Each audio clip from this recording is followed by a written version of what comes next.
Selon vous, quelle solution pour régler la crise dans l'est du pays avec, encore une fois, des centaines de milliers de déplacés? Ça ressemble à du déjà-vu. Oui, je suis peiné de constater que ce qui est arrivé à l'est de la République démocratique du Congo, nous l'avions prédit et nous avions accepté par conviction d'abandonner même le poste de président de l'Assemblée nationale parce que nous étions convaincus qu'à la suite d'un mauvais accord négocié, une solution qui ne soigne pas la cause de l'insécurité dans la région des Grands Lacs, puisque moi je préfère parler des Grands Lacs. Nous sommes peinés de constater aujourd'hui que le temps et l'histoire rattrapent tout le monde. Mais nous n'allons pas nous réjouir parce que c'est le sang de nos frères qui est en train de couler en ce moment. C'est pourquoi nous condamnons cette guerre avec la dernière énergie.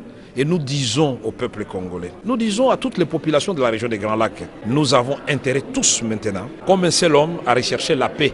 Nous devons pacifier l'Est de la République démocratique du Congo, nous devons pacifier l'ensemble de la région des Grands Lacs et cela nous renvoie à rechercher les vraies causes de la résurgence de l'insécurité à l'Est et dans la région des Grands Lacs. Quel discours faut-il tenir à Kigali? D'abord, le discours par rapport au gouvernement congolais, puisqu'il ne faut pas chaque fois se cacher derrière d'autres pays. C'est pour dire qu'il est temps que nous comprenions que tant que nous ne construirons pas un état de droit, tant que nous n'aurons pas une armée républicaine dissuasive et capable de défendre le territoire national et le peuple congolais, tant que nous n'aurons pas une justice digne de ce nom, tant que nous n'aurons pas une administration, tant que nous n'aurons pas une police nationale, tant que nous n'aurons pas l'État tout court, tout autre projet est illusoire.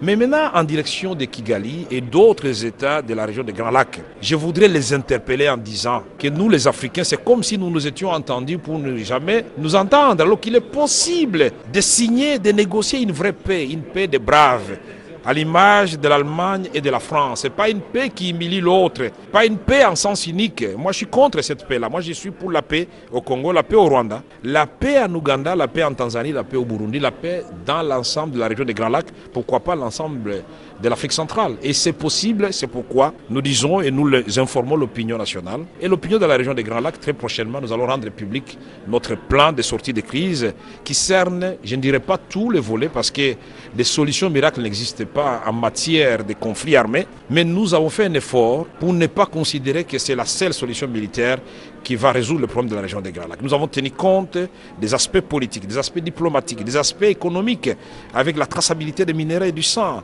Nous avons tenu compte de l'aspect de la coopération régionale, nous avons tenu compte des aspects du développement, des aspects humanitaires et même des aspects militaires. C'est un plan que nous allons soumettre encore une fois de plus, puisque nous l'avions fait à l'époque où nous étions présidents de l'Assemblée nationale, mais nous allons remettre ça sur la table, actualiser en tenant compte de l'évolution de tous les paramètres pour qu'ensemble, que ça ne soit pas seulement l'affaire de M. Kamere, nous sommes en train de discuter avec la société savante de l'université de Kinshasa, nous sommes en train de discuter avec les jeunes de mon parti, l'Union pour la Nation congolaise, nous sommes en train de discuter avec tout le monde, tout celui qui voudrait travailler pour la paix au Congo et dans la région des Grands Lacs pour qu'ensemble nous puissions sceller une vraie paix. Est-ce que Joseph Kabila est l'homme de la situation pour ça? Non, je ne dirais pas ça, parce que d'autant plus que moi je l'avais combattu, ça vous le savez très bien, j'étais candidat président de la République. J'ai une vision pour un grand Congo, pas un Congo qui est à genoux, non, un Congo debout et qui doit marcher.